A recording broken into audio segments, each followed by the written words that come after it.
महाकुंभ का महास्नान अभी शेष है। माघी पूर्णिमा की शुभ तिथि आने वाली है। बसंत पंचमी के महास्नान के बाद अभी माघी पूर्णिमा और महाशिवरात्रि का महास्नान बाकी है।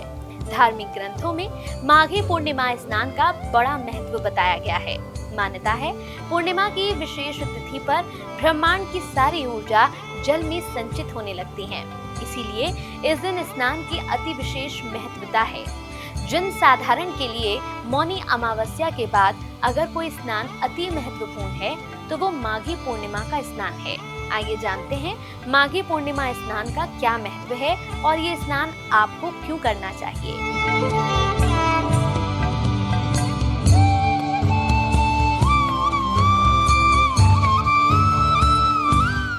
नमस्कार, मैं हूं कंचन। महाकुंभ विशेष में आपका बहुत बहुत स्वागत है। माघी पूर्णिमा पूर्ण तत्व की तिथि है। शास्त्रों और पुराणों में इस तिथि के स्वामी चंद्रदेव माने जाते हैं। वहीं चंद्रदेव जो भगवान शिव के शीश पर विराजते हैं, पूर्णिमा तिथि के स्वामी चंद्रमा माने जाते हैं। इस तिथि पर सूर्य और चंद्रमा समसप्तम होते हैं, यानी ज्योतिष की भाषा में सूर्य और चंद्रमा आमने सामने होते हैं। ऐसे में ये संयोग अति विशेष बन जाता है। इस दिन जगत के पालनहार भगवान विष्णु और मां लक्ष्मी की विशेष पूजा अर्चना करने का विधान भी है। साथ ही पवित्र नदियों में स्नान का विधान भी है। मान्यता है कि माघ पूर्णिमा का स्नान करने से समस्त पापों से छुटकारा मिल जाता है, 9 ग्रहों की कृपा मिलती है। मानसिक कष्टों की मुक्ति पाने के लिए माघी पूर्णिमा का स्नान बहुत विशेष होता है, क्योंकि ज्योतिष शास्त्र के अनुसार चंद्रमा मन के कारक होते हैं और अगर आपका मन स्थिर नहीं है तो आपका संपूर्ण जीवन अस्त व्यस्त रहता है। आप सही से निर्णय नहीं ले पाते हैं, धन का प्रवाह भी बाधित हो जाता है। इसीलिए चंद्रमा का दान और चंद्रमा का स्नान धार्मिक ग्रंथों में बहुत जरूरी बताया गया है। आइए सबसे पहले आपको बताते हैं माघी पूर्णिमा की तिथि कब से प्रारंभ हो रही है और इस दिन आपको कौन सा दान अवश्य करना चाहिए। नोट करें, वैदिक पंचांग के अनुसार माघ पूर्णिमा की तिथि की शुरुआत 11 फरवरी शाम 6:55 से हो रही है और 12 फरवरी को शाम 7:22 तक पूर्णिमा तिथि पर समाप्त होगी, क्योंकि उदया तिथि को महत्वपूर्ण माना जाता है। ऐसे में 12 फरवरी को माघ पूर्णिमा का पर्व मनाया जाएगा और इस दिन आपको माघी पूर्णिमा का स्नान करना चाहिए। इस दिन ब्रह्म मुहूर्त प्रातः 5:19 से 6:10 तक रहने वाला है और अमृत काल शाम 5:55 से रात 7:35 तक रहने वाला है। आप इस बीच कभी भी माघी पूर्णिमा का महास्नान कर सकते हैं। अभी महाकुंभ का महाअवसर भी है और ऐसे में माघी पूर्णिमा का दुर्लभ संयोग बन रहा है, तो इस अवसर का लाभ उठाएं।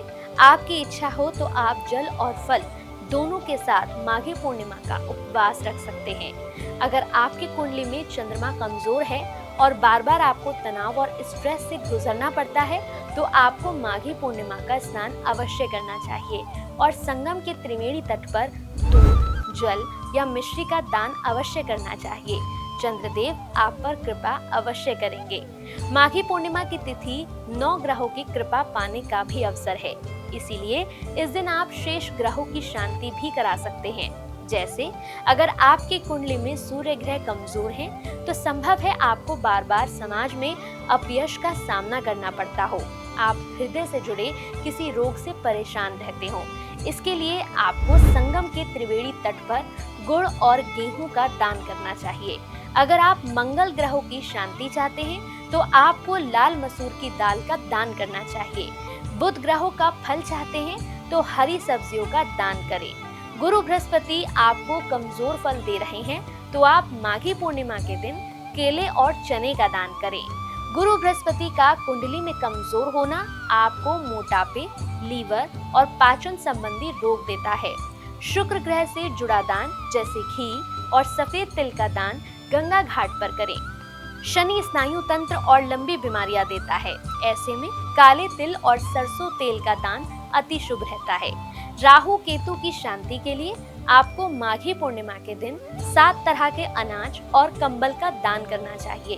तो मित्रों, सनातन धर्म में माघी पूर्णिमा का दिन अति विशेष माना जाता है। इस दिन सूर्योदय से पहले उठें और संकल्प लेकर स्नान करें। अगर आप प्रयागराज के त्रिवेणी तट पर हैं तो अत्यंत सुंदर है, लेकिन अगर आप नहीं भी हैं और अपने घर पर ही रहकर माघी पूर्णिमा स्नान का फल प्राप्त करना चाहते हैं तो आपको अपने स्नान के जल में गंगा जल की कुछ बूंदें मिलाकर स्नान करना चाहिए। आप इस दिन जितना हो सके दान और ध्यान करें।